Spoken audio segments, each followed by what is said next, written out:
दोस्तों just imagine शैतान की एक बहुत ही खतरनाक दुनिया जिनके ग्रुप से आज तक कोई भी बाहर नहीं निकल पाया था। लेकिन क्या होगा जब उनमें से ही एक आदमी बुराई से अच्छाई की तरफ जाता है। कहानी की शुरुआत 16वीं सदी से होती है, जहां पर हमें सोलोमन केन नाम का एक क्रूर लीडर दिखाया जा रहा था, जिसने अपने बहुत सारे साथियों के साथ एक किंगडम पर हमला कर दिया होता है। सोलोमन की पूरी सेना काफी ज्यादा निर्दयी थी। वो तो अपने सामने आने वाले सभी सिपाहियों को एक साथ खत्म ही करते जाते हैं। दरअसल सोलोमन और उसकी पूरी सेना इस किंगडम के राजा को मारकर उसकी गद्दी हथियाना चाहते थे। अब वो सब सिपाहियों को खत्म करते हुए एक ऐसी जगह पर आ जाते हैं जहां पर बहुत सारे मिरर्स रखे हुए थे। लेकिन ये कोई नॉर्मल मिरर नहीं होते, बल्कि इनके अंदर तो काले साए मौजूद होते हैं जो एक एक करके सोलोमन के सभी सिपाहियों को अंदर खींचने लगे थे। देखते ही देखते सोलोमन के आधे से ज्यादा सिपाही मारे जाते हैं, पर यहाँ सोलोमन कैसे भी करके आगे बढ़ता ही जा रहा था और अब वो उस जगह पर पहुंच जाता है जहाँ पर राजा का सिंहासन था। अंदर घुसते ही वहाँ का दरवाजा अपने आप ही बंद हो जाता है। तभी सोलोमन ने देखा कि राजा की किसी ने हत्या कर दी है और वो घायल होकर नीचे पड़ा हुआ है। सोलोमन ने जब थोड़ा और पास जाकर देखने की कोशिश की, तब उसे राजा के सिंहासन पर कोई काली परछाई बैठी हुई दिखाई देती है। वो नर्क का एक शैतान था जो सोलोमन को अपने साथ लेकर जाने आया था, क्योंकि सोलोमन ने अब तक कई लोगों की जानें ली थी। उस शैतान ने तो डायरेक्टली सोलोमन को गले से पकड़ लिया था और उसे मारने लगा था। सोलोमन को कुछ समझ ही नहीं आता कि वो क्या करे, इसीलिए वो खुद को बचाने के लिए महल की खिड़की से बाहर कूद जाता है, जिससे कि वो शैतान से बचते हुए पानी के अंदर चला गया था। अब यहाँ कई साल बीत चुके थे। सोलोमन जो एक बहुत ही बुरा लीडर हुआ करता था, वो अब पूरी तरीके से बदल चुका होता है। सोलोमन ने अपने चुराए गए सारे पैसों को चर्च को दान कर दिया था और अब वो पहली बार अच्छाई के रास्ते पर चलने का डिसाइड करता है, क्योंकि सोलोमन को पता था कि वो काला शैतान उसे नर्क लेके जाने के लिए वापस आ जाएगा। इसीलिए वो अब से सारे अच्छे काम करके स्वर्ग जाना चाहता था। अब एक दिन चर्च के फादर ने सोलोमन के पास आकर ये बताया कि कल रात उसे एक विजन आया था, जिसमें कि सोलोमन का जन्म एक महान कार्य करने के लिए हुआ है। इसीलिए फादर सोलोमन से कहते हैं कि वो चर्च से हमेशा के लिए चला जाए, क्योंकि उसके नसीब में कुछ और ही है। फादर की बात अच्छे से समझने के बाद सोलोमन अपने नए सफर की तरफ निकल पड़ा था। सोलोमन अब एक बहुत ही घने जंगल में होता है। तभी अचानक उसे कुछ लुटेरे घेर लेते हैं जो सोलोमन को लगातार मारने लगे थे। हालांकि वो चाहता तो सारे लुटेरों को अकेले ही मार गिरा था, लेकिन सोलोमन ने सच्चाई का रास्ता अपना लिया था, जिससे कि वो मासूमों पर हमला नहीं कर सकता। वो लुटेरे सोलोमन को इतना ज्यादा मार देते हैं कि वो बेहोश हो जाता है। लेकिन थोड़ी देर बाद वहाँ पर एक फैमिली गुजर रही थी जो सोलोमन को अपने साथ ले लेती है। सोलोमन को जब होश आया तब वो इस पूरी फैमिली को देखकर काफी सेफ फील करता है, क्योंकि वो सब भी वेस्ट की तरफ जा रहे थे जहाँ पर सोलोमन को जाना था। सोलोमन उस फैमिली के अंदर मेरेडिथ नाम की एक बहुत ही ब्यूटीफुल लड़की से मिलता है, जो देखते ही देखते उसे पसंद करने लगा था। सोलोमन तो उस फैमिली के साथ काफी ज्यादा कंफर्टेबल हो जाता है। अब एक दिन सोलोमन सोते हुए एक सपना देख रहा था, जिसके अंदर वो काफी ज्यादा छोटा होता है। सपने के अंदर जब वो एक पहाड़ी पर अपने भाई के पास जा रहा था, तब उसका भाई एक लड़की को तंग कर रहा होता है। सोलोमन ने अपने बड़े भाई को रोकने की बहुत कोशिश की, पर बातों ही बातों में दोनों के बीच हाथापाई होना स्टार्ट हो जाता है। यहाँ सोलोमन ने जैसे ही अपने भाई को धक्का दिया, उसका पैर पत्थर पे लगकर वो नीचे गिर जाता है, जिससे कि सोलोमन के बड़े भाई की मौत हो चुकी थी। इस गलती का गम सोलोमन को आज भी है, इसीलिए वो तुरंत ही अपने सपने से उठ गया था।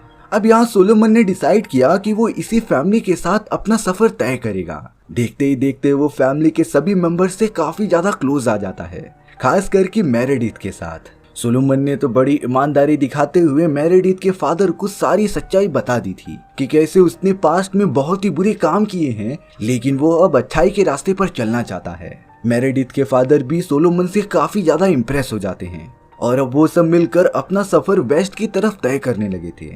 थोड़ी दूरी पर सोलोमन को एक पूरी बस्ती तहस नहस हुई दिखाई देती है। वहाँ के सारे लोग किसी अनजान तरीके से मारे जा चुके थे। सोलोमन को तो वहाँ पर सिर्फ एक ही बच्ची दिखाई देती है, जो कि एक कोने में छुपी हुई थी। सोलोमन और मेरेडिथ की पूरी फैमिली उस बच्चे को लेकर एक सेफ जगह पर आ जाती है। सभी लोग उस बच्चे से पूछ रहे थे कि वहाँ पर हुआ क्या था। तब जाकर वो बच्ची बताती है कि उनके गाँव में एक चुड़ैल को लाया गया था। वो एक विच थी जिसके बुरे काम के कारण सभी गांव वाले उसे जलाना चाहते थे, लेकिन उसने हमला कर दिया और सारे गांव वालों को मार दिया। ये बात सुनने के बाद मेरिडिथ की मदर ये कहती है कि तुम्हें अपने फैमिली वालों के लिए प्रे करना चाहिए। यहाँ उस बच्ची ने प्रे करने से साफ साफ मना कर दिया था, जिससे कि सोलोमन को थोड़ा सा शक हो जाता है। इसीलिए उसने अपना क्रॉस सिंबल उस बच्चे के सामने रख दिया था। अगले ही मोमेंट में वो बच्ची एक चुड़ैल में कन्वर्ट होना स्टार्ट हो जाती है। वो एक चुड़ैल ही थी जो कि एक बच्चे का रूप धारण करके बैठी हुई थी। उस चुड़ैल ने सोलोमन के हाथ पर एक काला साइन बना दिया और ये कहने लगी कि एक काला शैतान उसका वेट कर रहा है। जिसके बाद वो डायन वहाँ से गायब हो जाती है। सोलोमन को कुछ नहीं समझता कि उस चुड़ैल ने उसके साथ क्या किया और क्या कहा, जिसके ऊपर ज्यादा ध्यान न देते हुए सोलोमन सफर पर निकल पड़ता है। पर तभी अचानक सोलोमन को जंगल के अंदर कुछ ऐसे लुटेरे दिखाई देते हैं जो शैतान के लिए काम किया करते थे। उनके लीडर का नाम मलाची होता है, जो बहुत ही बुरे काम करता था। अब यहाँ मलाची और उसके लोगों ने मेरिडिथ की फैमिली को देख लिया होता है, इसीलिए मलाची के लोग उन्हें पकड़कर लगातार मारने लग जाते हैं। सोलोमन तुरंत ही सभी को बचाने आ गया था, लेकिन मलाची ने तो मेरिडिथ की पूरी फैमिली को ही खत्म कर दिया था। साथ ही साथ वो मेरिडिथ को अपने साथ पकड़कर लेकर चले जाते हैं। ये सारी चीजें जानने के बाद सोलोमन आसमान की तरफ देखने लगता है और अब उसने जो प्रतिज्ञा ली थी कि वो कभी तलवार नहीं उठाएगा, वो प्रतिज्ञा तोड़ देता है। जिसके बाद सोलोमन काफी ज्यादा गुस्से में मलाची के बहुत सारे लोगों को मारने लगा था। सोलोमन के सामने तो कोई भी नहीं टिक पाता, लेकिन यहाँ मलाची मेरिडिथ को लेकर पहले ही वहाँ से भाग गया होता है। सोलोमन सभी सिपाहियों को मारते हुए मेरिडिथ के फादर के पास पहुंच गया था, जो अपनी आखिरी सांसें ले रहे होते हैं। मेरिडिथ के फादर ने सोलोमन से कहा कि वो उसके बच्चे को बचा ले, इसीलिए अब सोलोमन डायरेक्टली अपने घोड़े पर निकल पड़ता है मेरिडिथ को बचाने के लिए। वो लगातार मलाची और उसके लोगों का पीछा करते ही जा रहा था। कई घंटों का सफर तय करने के बाद सोलोमन एक चर्च के पास पहुंच जाता है। तभी उसी चर्च का फादर सोलोमन पर हमला कर देता है, क्योंकि उसे लग रहा था कि सोलोमन एक शैतान है। लेकिन बाद में सोलोमन के अच्छे से समझाने पर फादर को समझ आ चुका था। सोलोमन फादर से मलाची के बारे में सारी बातें पूछता है। सोलोमन को ताज्जुब की बात ये पता चली कि फादर सबसे पहले मलाची के साथ ही काम किया करता था, लेकिन कुछ टाइम बाद फादर ने बुराई का साथ देना छोड़ दिया। अब फादर सोलोमन को एक तहखाने में लेके आ जाता है, जहाँ पर बहुत सारे ऐसे लोग मौजूद थे जो आधा शैतान बन चुके होते हैं। दरअसल मलाची इसी तरीके से लोगों को पकड़ता था और उनकी आत्मा एब्जॉर्ब करके शैतान बना देता था। उसके बाद ये फादर उन्हीं शैतानों को ढूंढता था और उन्हें इकट्ठा करने का शौक रखता था। सोलोमन को फादर के बिहेवियर में कुछ चेंजेस दिखाई देते हैं। फादर सोलोमन को उन्हीं शैतानों के बीच ढकेल देता है, जिसकी मदद से वो सभी शैतानों को लगातार मारने लगा होता है। जिसके बाद वो बड़ी मुश्किल से तहखाने से बाहर निकला था। सोलोमन को कैसे भी करके मलाची और उसके लोगों के पास पहुंचना पड़ेगा, नहीं तो वो मेरिडिथ की आत्मा एब्जॉर्ब करके इसी तरीके से शैतान बना सकता था। अब यहाँ सोलोमन एक बार के अंदर बैठा हुआ था, जहाँ पर उसे कुछ लोग ऐसे मिलते हैं जो पहले मलाची के लिए काम किया करते थे, लेकिन अब वो सब खुद मलाची को मारना चाहते हैं। इसीलिए सोलोमन उन सभी लोगों के साथ मिलकर मलाची के बारे में ढूंढना स्टार्ट कर दिया था। यहाँ उसे पता चलता है कि मलाची एक बहुत ही बड़े महल में रहता है और वहीं पर उसने मेरिडिथ को बंदी बनाया है। वो महल और किसी का नहीं बल्कि सोलोमन के फादर का था। इसीलिए अब सोलोमन अगले दिन ही अपने सारे लोगों के साथ उस महल पर हमला करने चला गया था। शुरुआत में तो सोलोमन अकेले ही मलाची के सारे सिपाहियों को खत्म कर देता है और सोलोमन के आधे लोग महल के अंदर घुस गए थे। अब तो वहाँ मलाची भी आ जाता है, जिसने सामने आने वाले सभी सिपाहियों को मारना स्टार्ट कर दिया था। हालांकि सोलोमन भी उससे फाइट करने जा रहा था, लेकिन उसने सबसे पहले महल के अंदर घुसना सही समझा।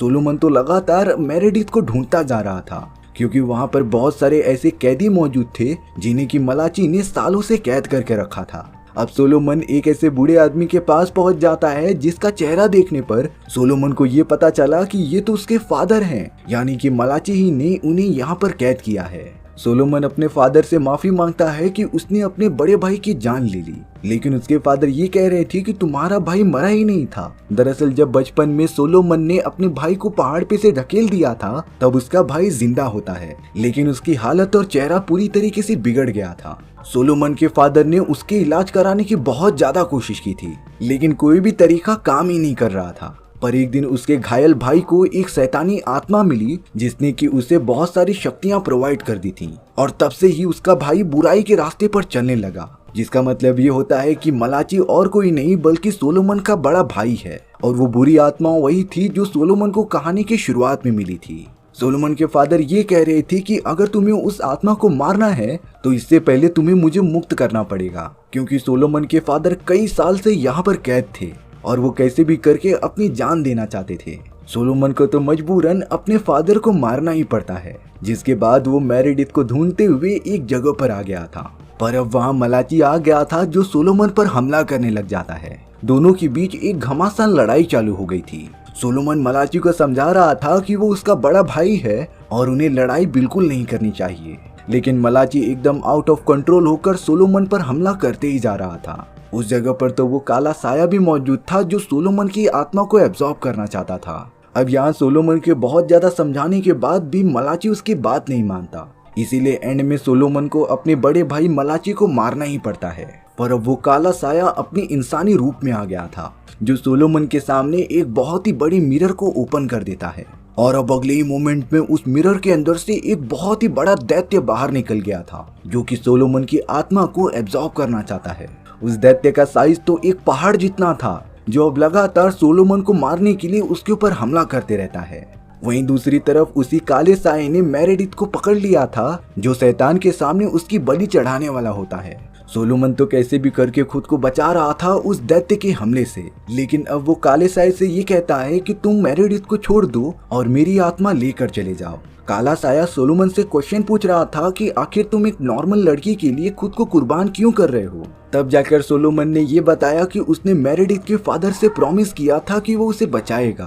तभी अचानक बात करते समय सोलोमन ने बड़ी चालाकी से बंदूक निकाली और उस शैतानी साये को सर के अंदर गोली मार दी थी, जिससे कि वो तुरंत ही मर जाता है। और अब उस बड़े से दैत्य के भी टुकड़े हो गए थे, जो वापस से उस बड़े मिरर के अंदर चले जा रहे थे। यहाँ ताज्जुब की बात ये थी कि सोलोमन के बॉडी से भी कुछ टुकड़े निकलकर वहाँ जाते रहते हैं, और ये और कुछ नहीं बल्कि उसके अंदर की बुराई थी। यानी कि सोलोमन के अंदर अब 1% भी बुराई बाकी नहीं होती। शैतानी आत्मा और उस दैत्य के खत्म होने के बाद सोलोमन भी बेहोश हो जाता है। मेरेडिथ सोलोमन को उठा रही थी, जो उसके सामने एकदम सही सलामत होती है। सोलोमन ने अपने फादर और अपने बड़े भाई मलाची को दफना दिया और मेरेडिथ तो उसके बचे हुए फैमिली के पास छोड़ दिया, जिसके बाद सोलोमन अपने नए सफर के लिए निकल पड़ता है। और इसी तरीके से हमारी ये कहानी यहीं पर खत्म हो चुकी थी। सो व्यूअर्स, आपको ये स्टोरी कैसी लगी कमेंट सेक्शन में बताना भूलना मत। मिलता है नेक्स्ट वीडियो में। Bye bye.